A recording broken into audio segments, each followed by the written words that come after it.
Hi, and welcome to this interview with Valley News. My name is Jessica Usher, and I am an investigative journalist here at the Valley. I'm joined with President Komrosky, also known as Dr. Joseph Komrosky, who we all know is the president of the board at Temecula Valley Unified School District. I'll give you a bit of my background and then I'll pass over to Dr. K. So my background, I'm a varied person. I'm a political scientist lecturer. I'm from the United Kingdom, live here. I have two masters, one's research thesis in youth extremism. So I have a passion, just like Dr. K, for just youth and disadvantaged youth from a sociological background. So I studied that, but I also have a master's in international relations and politics. So I've got a background in that, and I have a bachelor's in philosophy. So I'm joining the journalism family, and that's why I'm here. So passing over to you, what's your background? I was raised as a military brat all over the world. My dad was in the Army. My stepdad was in the Air Force. I was in the Army. I went to probably 7 or 8 different schools before high school. And just in high school alone, I went to Germany, Panama, and New York, graduated in New York. Outside of that, my educational background. Oh, and then I joined the military after that. Yeah. I joined as an Army Ranger, went up to Fort Lewis, Washington. And then I eventually became a cavalry scout. When I was an Army Ranger, I almost died jumping out of planes. That's how I became a disabled veteran. Half my chute open. This is the greatest thing. Some people are like, why would you jump out of a perfectly good airplane? I'm like, I love it, like an adrenaline junkie. But then when you jump out and you look up and half your chute's not open, you're like, oh, everything changes. So anyways, thank God I survived that. When I got out, and I went back to Washington. It was a little harder up there to find a job. So I moved back down to California where my dad was living in Chino Hills. And I ended up going to Mount San Antonio College. I became an X-ray tech there, got my AA and AS. And then I went to Loma Linda and I got a certificate in nuclear medicine. So I worked in nuclear medicine for 20 years and I got into PET CT quickly. People are like, will you scan animals? No. Positron emission tomography. If you've had cancer or your relatives had cancer, chances are they've had a PET CT scan. So long story short, I did that, and slowly but surely, I did a bachelor's in organizational leadership, which is a management degree. Then I got my master's in philosophy, then my PhD in philosophy. So I got all that while I was a nuclear medicine tech doing PET CT. And I eventually became a radiology supervisor and retired doing that. And I love the healthcare industry, working with cancer patients and patients in general. It's really humbling, people that need help. And so I left the healthcare industry because I landed a 10-year job at Mount San Antonio where I started from. So it was just a dream job for me because instead of teaching at higher institutions and doing research, I actually wanted to be the ones at the community college, like a trench warrior, helping kids go on to universities and flourish. Loved it. So I taught briefly at Biola for a semester. I also teach as an adjunct right now at Cal State San Marcos, but primarily I teach at Mount Sac Logic full time and anything under the umbrella of philosophy. They hired me on to teach logic. I can do ethics, ancient, modern philosophy, or intro to philosophy. And at Cal State San Marcos, I teach critical thinking. Other than that, I'm like a normal kid that got in trouble. I was raised in a divorced family, going from, different sets of parents. I was a skater. I had a troubled youth. I wrote my dissertation out of my garage during COVID lockdowns. You open up my garage right now, you see my desk right there. And I'm like telling my wife, can I just get an office finally? So, I'm not some ivory tower guy. I'm just a common guy. I lived in San Diego for years. I love surfing, rode Harleys down here. Outside of that, I love working with the youth. I've taught my son's soccer team, 2 seasons in a row in Temecula. I was a previous board member on Neighborhood Drop-In, which is a huge skateboard advocate nonprofit, to where we're advocating for better skate parks in Temecula. So that's pretty much my background. But being a military brat, it really gave me diversity, seeing people from all over the world. And I really appreciate that. You've given such a comprehensive answer, and I hope that our viewers will get a good understanding. They should have gotten a good understanding of who you are, not just a president who is disassociated or kind of not attached to his community. You've grown up here and around the world, and you're committed to the kind of the community that you serve. And we'll go into a little bit about what you've done and what you've accomplished for the students and what you've accomplished for parents as well. Yeah, and one of the things I want to emphasize on when my to give you an example, when my students are like, hey, can you write me a letter of recommendation? My criteria is you got to get an A in my class, you know, I could recommend you. But one of the things I say is, what do you want to do when you go on and you finish your degrees? What do you want to give back to your community? I always have them answer that question. And so for me, if people ask me, well, why do you run as a school board member? If you were to ask me a year and a half ago what a school board was, I didn't know. Or like 2 years ago, because now it's been a while since I campaigned. Say I didn't know. But once I found out, and I found out that I can contribute back to my community, and being a professor, loving education, I thought, well, this is just a perfect match. So for me, it's all about giving back to your community. How will you do that? Yeah, that's brilliant.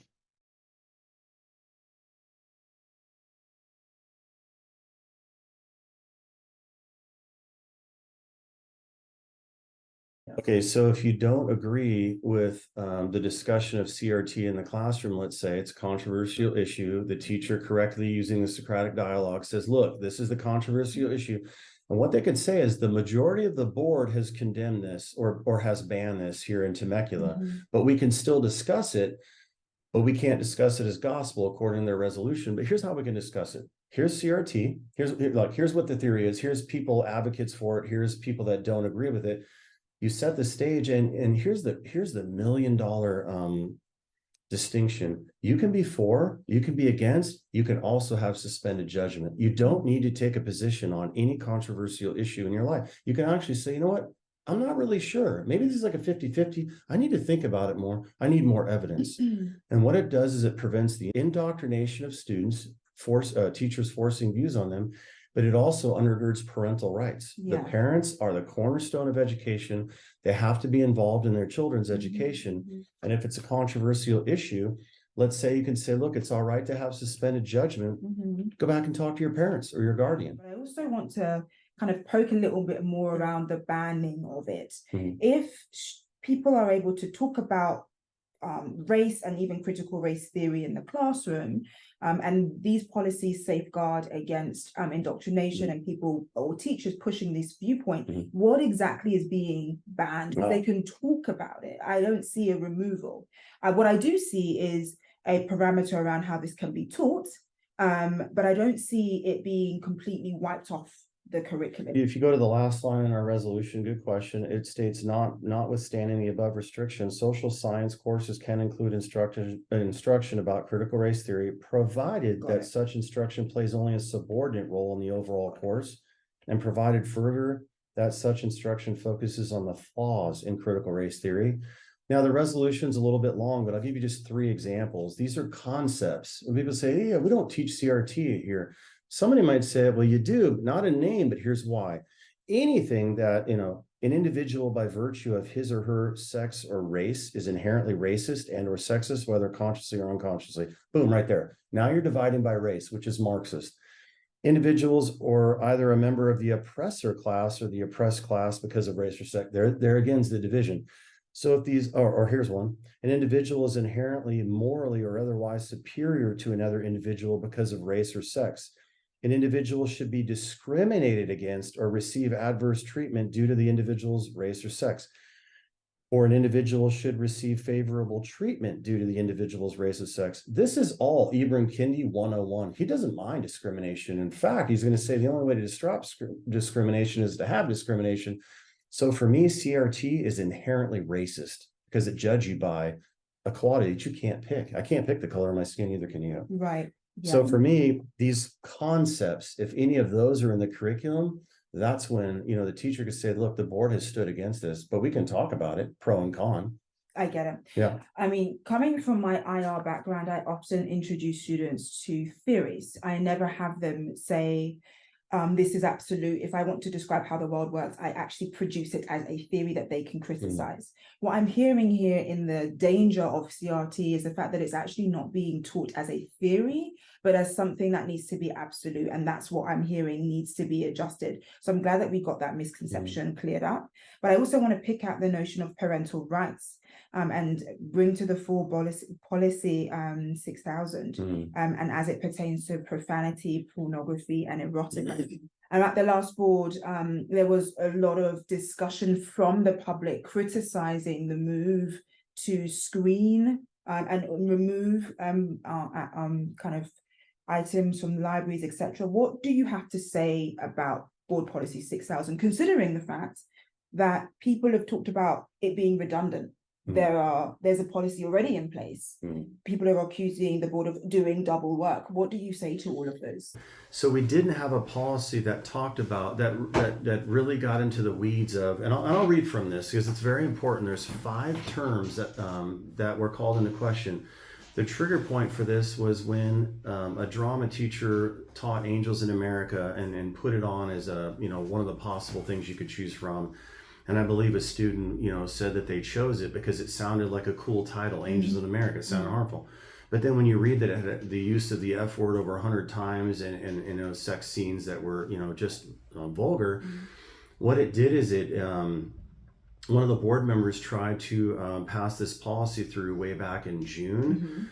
But what it did is the board decided, let's take this into subcommittee. So here's kind of the work that was hashed out. And this is a very important distinction that we made. So let me read this to you and I'll break it down. The district's education program, including all of its instructional materials, shall also comply with legal requirements and shall not include pervasive pornography, erotica, graphic descriptions or depictions of violence, including sexual violence, inappropriate vulgarity or profanity, or any of their obscene material. The district's program and instructional materials shall be age appropriate and course related. The board recognizes that determinations regarding appropriateness and compliance with this policy with respect to the program and instructional materials often must be made case by case and in context, and the board encourages discussion amongst administrators, teachers, parents, and the board itself to facilitate such determination. Let me break down what happened there. Pervasive is just, it's encompassing, it's all throughout the book, you might say. It's not just a one-off. And there's 5 terms. They're very important: profanity, obscenity, vulgarity, pornography, and erotica. Now, some people might say, well, you can't define pornography. How about something with sexual acts? Hello? It's just common sense. I mean, at this point. Pervasive means it's not like a one-off. So when we're working in subcommittee, something very important comes up. We don't want to eliminate Greek classics like Oedipus Rex. Then you got a guy that slept with his mom and killed his father. Oh, no, wait. He slept with his mom. That's pornography. That's erotic. It wasn't pervasive. We're not describing sex acts there. We're just saying, we're making a statement. Or you get David committing adultery in the Old Testament, right? Did you describe sex acts? No. So what you do is you safeguard the classics that you want in, and you pull out the things that are pervasive. In that sense, we can be justified in what's called book reconsideration or book recall. And in our subcommittee, we're working on something like a rubric to where a teacher, if they're thinking about it, and this is another important distinction, what materials are there in the school district? Think of it in 3 different ways: curriculum, supplemental material, and library books. All 3 of those might be different in the way you evaluate what's coming in. But the board policy will say something like, do we pull a book from the entire district and ban it? That's the liberal talking point, right? Banning books. We haven't banned anything. Let's say a parent says, I don't want my student learning from Angels in America. One position in the curriculum is that, okay, well, the other parents, students, they could let them read it, but my student won't have access. That's one way of going about it. But if the book crosses this threshold where it's pervasive on all these levels, it can be pulled to where no students have access to it. So that's the distinction that's being worked out right now between teachers, admin, and parents in this subcommittee. Because it could be that a book is so vulgar, it's pulled. Or, all right, some people are super conservative. They want this pulled, but that's just for their kid, not somebody else's. So it's important because we did not have a policy that had the depth and breadth that we do now that's being worked out. And we feel like it's important. Here's why: parental rights. And then going back to, is it safe for the children to hear about massive sex acts and the F word used repeatedly and incest? I mean, these are just obscene things, and they don't help somebody graduate and flourish as a student in our, in our world after high school. So yeah. No, I hear that, and I think one of the things that came up in the last board meeting were people feeling triggered, so to speak, by the terminology grooming and things. What would you say to people when you say, look, if you would like more of this particular genre on our shelves, there's a particular type of person who wants those things. Yeah. Does that speak to your notion of kids needing to be safe and being comfortable in the classroom? I represent the values of my community. Mm-hmm. That's why I always represent it. For example, if I were to break it down simply, teachers' unions represent their the union dues from the teachers. Mm-hmm. I represent the values of the parents and community members. Mm-hmm. So there's a different representation going on. And so when I got elected, I actually told my constituents, hey, if I get elected, if I see any possible sexualization of our youth, I'm gonna do everything I can to fight against it. And I am, and I did. And one of the things is as a critical thinker, if people get triggered by hearing the word groomer, no, this isn't a triggering talking point. It's a distinction that's, you either want more of this in your school or you don't want it all or less of it. Yeah. Which side do you stand on? This is the pivotal existential flag in the hill. And this isn't just Temecula. This is all over the United States and possibly even the world. Mm-hmm. So now let's think critically about groomer. Just someone who doesn't mind the normalization of the sexualization of youth. Mm-hmm. There's many times where groomers, and I mean, this is a scary thought. You know, sometimes we think of those people out there. No. Those people are in those youth sports as coaches. Those people are teachers. Those people love being around kids. Mm-hmm. Because some of them have a sick mind where they don't mind the sexualization of those kids. And so all I'm saying is, hey, members of the community, if you want this stuff out of the classroom and you want back to basics education, like how about let's just get our math scores up, reading comprehension, English, science, things like that, and history. Mm-hmm. And you don't want this, you want me in office. If you want more of this, you don't want me in office, because I will never vote for this, as long as I'm alive. So that's the way I look at it. Yeah. And I'm not saying that everybody's a groomer, but what I'm saying is it's possible that there's groomers inside of our schools, and they want books like Push, The Bluest Eyes, Angels in America. Mm-hmm. And that's the line that we've drawn as a majority of the board. Like, that's not flying in Temecula anytime soon. Yeah. And these kind of actions have brought quite an outcry from members of residents, etc. And I kind of want to explore what attacks you and your board members that you've received. What kind of things have you experienced when you have taken a stand to reflect the needs of students and parents? That's a good question. So Jen lost her job. I won't go into detail about that. I don't think she lost it because of anything she's done wrong. But you might just say, well, did she lose it because of the values she's expressing in the community? We don't know. Danny. He was attacked. His children, or one of his children, were attacked. Mm-hmm.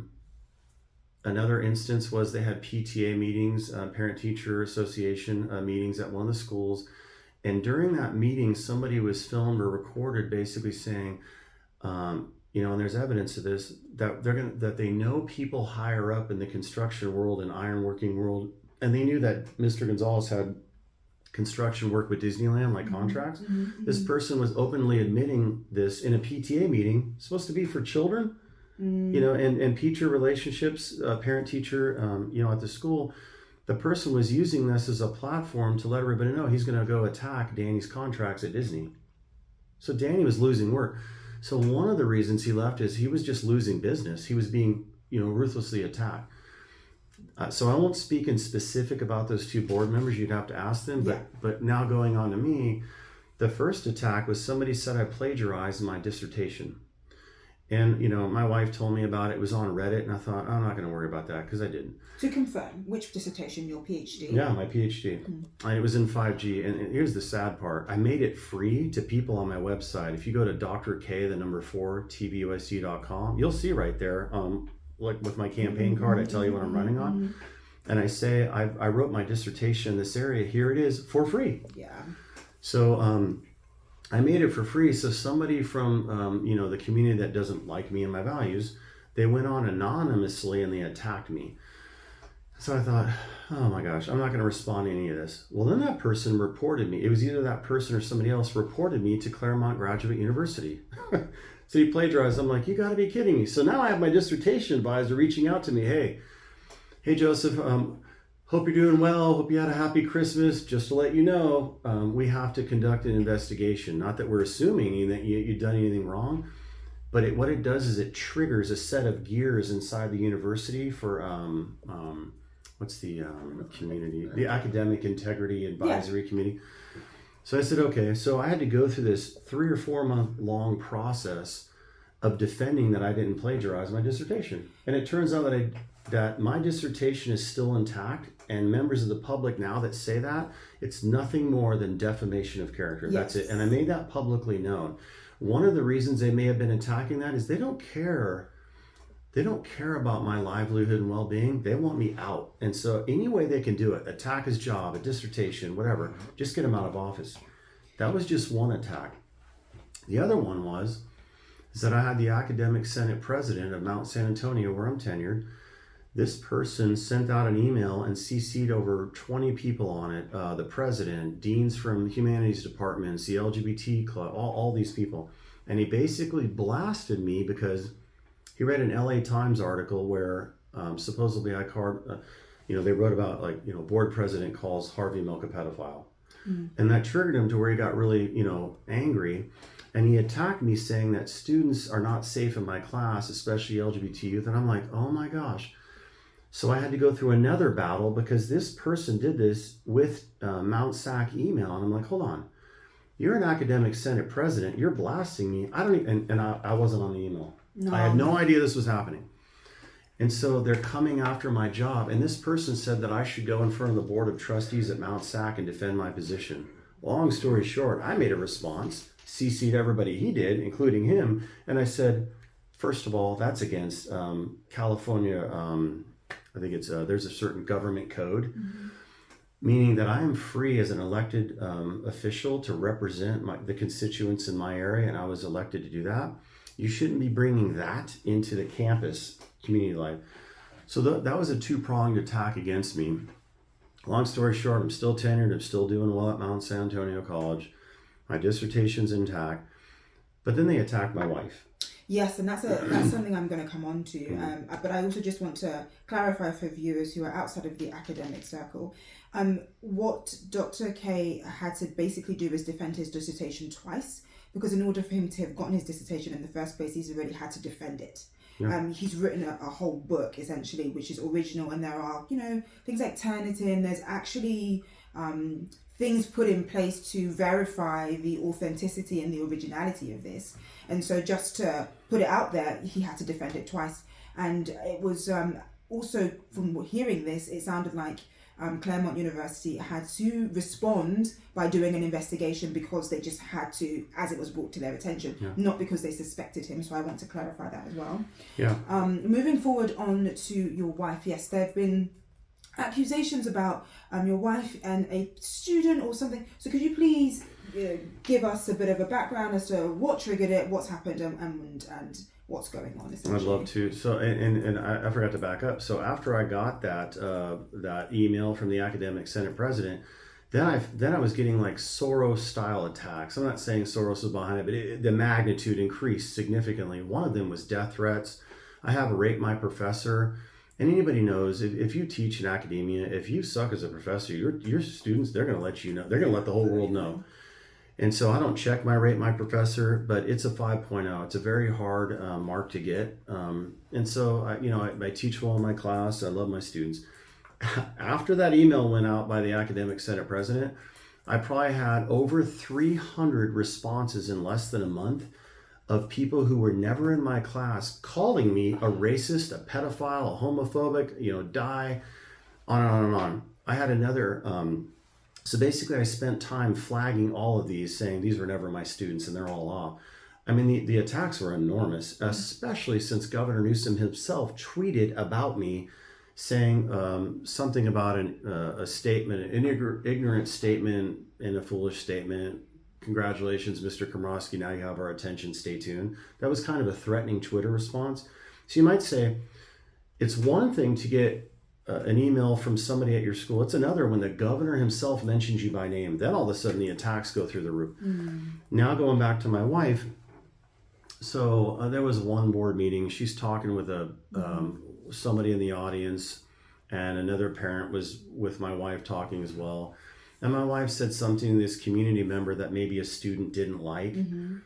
And to be clear, I think my wife was saying, well, you're ugly to the person. And what my wife said is, what I mean is, something on the inside, meaning your integrity, character. She was challenging that person. Well, the student heard it, and the student knew this community member, and the student didn't like what my wife was saying, and she started crying. And my wife has never talked to the student, ever. But then the student starts raising her voice to my wife, and my wife says, can you lower your voice a little bit? From that, this person that my wife was talking to then spun it, saying that my Joseph's or Komrosky's wife is unhinged and made a student cry. The students are no longer safe to come to the district meetings. This was out of control lying. To confirm, was your wife speaking to the student or speaking to somebody else? My wife was speaking to somebody else, but the student was right there listening. And so the student starts crying and raising her voice to my wife. My wife, while talking to the community member, looked at the student and says, can you keep it down a little bit? So the community member, I guess, knew the student, and the student felt close. But it's one of those things. It's like when you're an adult talking to another adult and a student butts in, they're inserting themselves into the conversation. Okay, you're in a public marketplace of ideas, fine. But don't spin it like my wife made the student cry. Right. That to me is like, look, if you're coming to these board meetings, there is disagreement all over the map. And so then we had to defend against that. And not only that, but the union president himself was harassing my wife and father-in-law at a meeting. Right. So what I'm hearing is, and please correct me if I'm wrong, two parallel things are happening. Your wife is speaking to somebody else, a student overhears and gets the wrong end of the stick. Yeah.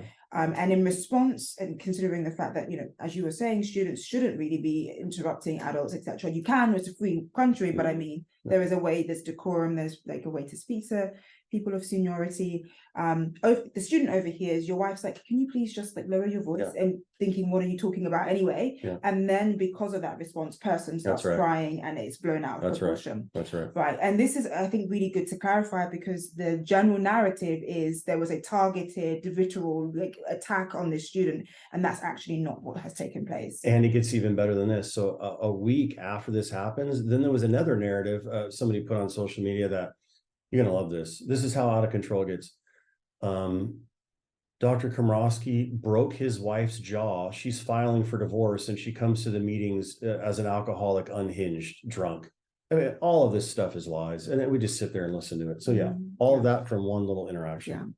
And so I think what I want to just quickly highlight before going on to other aspects, especially the recall, is you were put in position by the people. Essentially, you were elected, and what you've been doing is keeping students safe, making sure that they're intellectually growing, and as a result of some of the policies that you and the board members have put forward, you're receiving quite a lot of backlash for that. Do you have an idea of how many people voted for you? Do you have an idea? Yes. Back in, I think it was what was it, November 8th? Oh, it's on my card. I should have it here. Oh yeah, it was November 8th. So in my district, 21,361 total voters, and I think 12,418 voted. So it was a low voter turnout. But I got 5,706 votes, which is 54.09%. And the incumbent at the time, Adam Skumovitz, he was the board president. He got 4,388 votes, so 41.6%. So basically that's a significant lead. And this is just a sliver of, just so that the public knows this, there was a guy who ran who was a communist. He had a hammer and sickle on his sign. He got 455 votes. People in Temecula got to wake up and really look at who they're voting for. I also want to go back though, when you said something, and I want to tie up a loose end, when you said protecting the kids. Thinking about board policy 6,000 and the profanity, vulgarity, obscenity, pornography, erotica, the pervasive. One thing that I forgot to mention, one of the board members said, let's take out the descriptions of violence. And I agreed with that board member, because then all of a sudden you're taking out studies of World War I, World War II, Korean War, because yeah, you're going to talk about violence. We took that out because we don't want to eliminate very important parts of history. And we kept including sexual violence. We made that distinction. But another distinction is that the drama teacher that was under investigation for the Angels in America, who's now teaching at Temecula, in his own words, I want to quote to the public, and you know, I think he's an advocate for Board Policy 6000. Let me just read this. So he was interviewed by Malika Seshadri, and the title is "Learning at Temecula Valley Unified Suffers as Censorship Fears Arise." But let me quote him. Bailey, who has taught in the district for 5 years, often incorporates a unit focused on American playwrights. At the start of the unit, he briefly introduces and summarizes 10 plays, and students pick one of them to study in groups. Angels in America was listed as one of the 10 options. During the unit, students are also asked to complete a project that can involve performing a monologue or a scene, or they can bypass performance altogether and focus instead on a set or a costume design. Even if the student wanted to perform an explicit scene, Bailey said he would not permit it. And this is the most important part. He says, "I'm not against safeguarding or protecting the students," Bailey said. "And if there are safeguards that need to be in place that I was somehow, unaware of not putting in place, I'm willing to do what is right to make any students and their parents feel safe in my class," end quote. So I would say that Mr. Bailey right there is advocating for Board Policy 6000, because the majority of the board has decided, and now pervasive profanity, obscenity, vulgarity, pornography, and erotica will be coming out. But to be clear, we've given the district until the start of the new year, so that we're not, there's certain things that might be in the curriculum that teachers have put in that could be pulled because of this. We don't know yet. And we don't want to disrupt the flow. I mean, continuity of our students' education is very important. So we get all that, and we're trying to be flexible. But all I'm saying is that Mr. Bailey himself seems to advocate for keeping the students safe. Well, now you actually have a board policy that you can think about when you're doing these, playwrights and drama. Yeah, no, I see that, and that's a good thing to highlight. I mean, that kind of makes me think about just generally people's sentiment around you and the recall. It's something we haven't talked about in this interview, but there's been a lot of sentiment and feeling around the flag policy, CRT, etc. Can you give us some background to your feeling about the recall, and just generally what could be happening going forward? Because I think that needs to be discussed. Yeah, so supposedly, I think they needed, in my trust area 4 in Temecula, they needed 4,200 signatures. But then I think there's this 10 or 20% overage that they need. So they've reported 5,200 signatures. From what I've heard, when they go door to door, they've lied. One of the lies is that the majority of the board has costed the district $500 to $1 million in legal fees, and there's multiple lawsuits. It's wrong in two different ways. We only have one lawsuit. That's the teachers union and the parents, students, and teachers against us. And we have faith and freedom advocates that we hired on pro bono to work for us. So we haven't even had any fees yet, except for filing fees, $3,500. But that's not $500,000 to $1 million, because there actually hasn't been a fine on that lawsuit. That is being dealt with right now in a myriad court. So that's just false. The only thing is $3,500. Those are filing fees.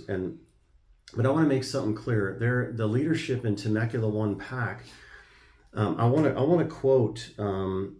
This person was interviewed, and I have the video, and I can show it to, or I can forward it to you, showing the members of the Temecula One PAC campaigning for signatures at the doors / homes of the community members saying false information about the TVUSD board.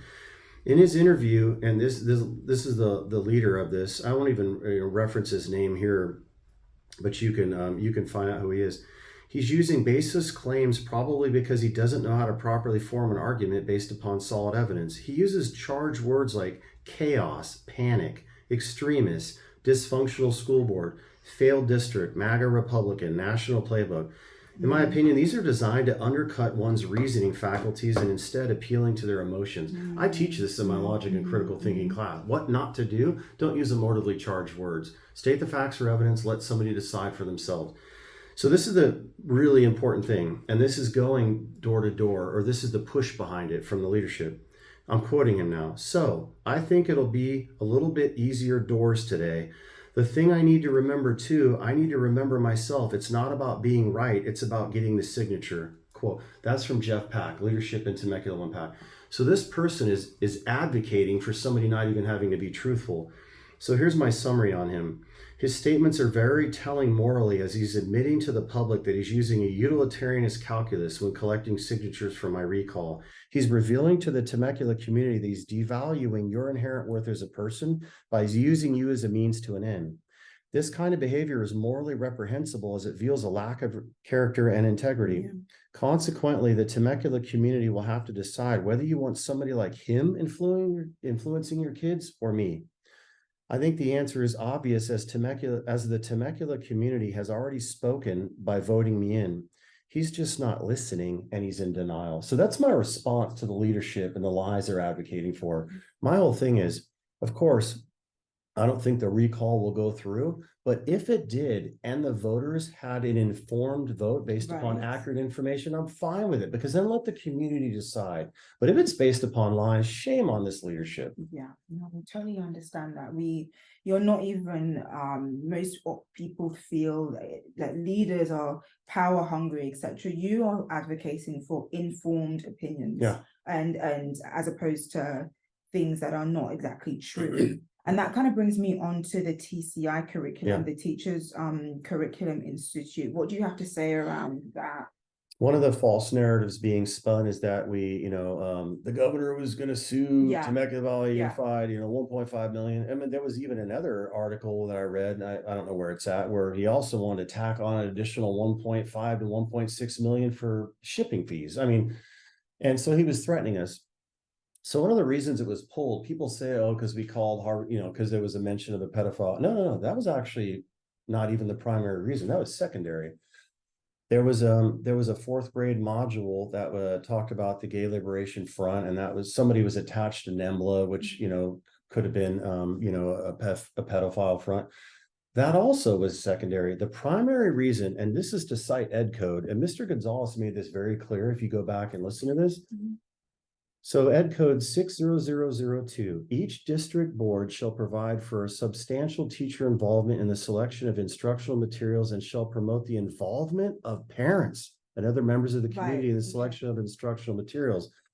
That is why we didn't approve it, because I think less than 20 parents were involved. Then it became 45. Then it became eventually almost 400. Now, when we got the almost 400, we said, all right, that's significant involvement. Now we'll vote it in, because that's what the parents and the teachers of the community want. So the liberal talking point is to like focus on Harvey Milk. Even some conservative outlets go down that route, but what they're both missing is it was based upon the lack of parental involvement cited by an Ed Code. Goes back to my campaign flyer: defend parental rights. Do the parents want the curriculum? What do you have to say around the flag policy? Yeah, that's important. So some people will say that we hate LGBT and we ban gay pride flags. We didn't even mention that once in the dais. This was all about a patriotic exercise called the Pledge of Allegiance. Okay. Students are supposed to do it every day. Teachers are supposed to lead them. I remember when I was touring the facilities, because I walk a lot of the campuses, some classrooms didn't even have American flags. Some had American flags that were small, some didn't. Some had other flags that were bigger than an American flag. Some had other flags that were there with no American flag. So I just thought, all right, we need a flag policy. And so for me, this is supported by Ed Code, and you'll love this. And I'll just read this little blurb. Thankfully, TVUSD is now complying sufficiently with California Ed Code as the majority of the board in an administrative regulation that ensures that we have a standard American flag and a California flag in all of our classrooms so that they can be displayed properly. This way, our teachers can lead the students in our daily patriotic exercise and the Pledge of Allegiance to the flag that is required by law. Let me cite some Ed codes. California Ed Code 233.5, each teacher shall endeavor to impress upon the minds, the pupils, the principles of morality, truth, justice, patriotism, and a true comprehension of the duties and dignity of American citizenship. Yeah. Me as a veteran serving my country, it's disgraceful to not have a flag in the classroom, to have other flags, to not do the pledge. So for me, I'm doubling down on ed code, and there's another one, 38117 52720 52730 60200.5. All of those supported my motivational attitude for this. And it's a patriotic exercise. And it's really good to clear up that it's not about discrimination. This is actually based on patriotism. I think, quite frankly, that sums up this interview, because I think you've touched on how there is quite a lot of accusations and lies around your recall, but also you've really highlighted what you stand for and the accomplishments of your board. I just want to say a huge thank you, Dr. Komrosky, for your time, for your clarity, for speaking to some of these points, even as uncomfortable as they may be.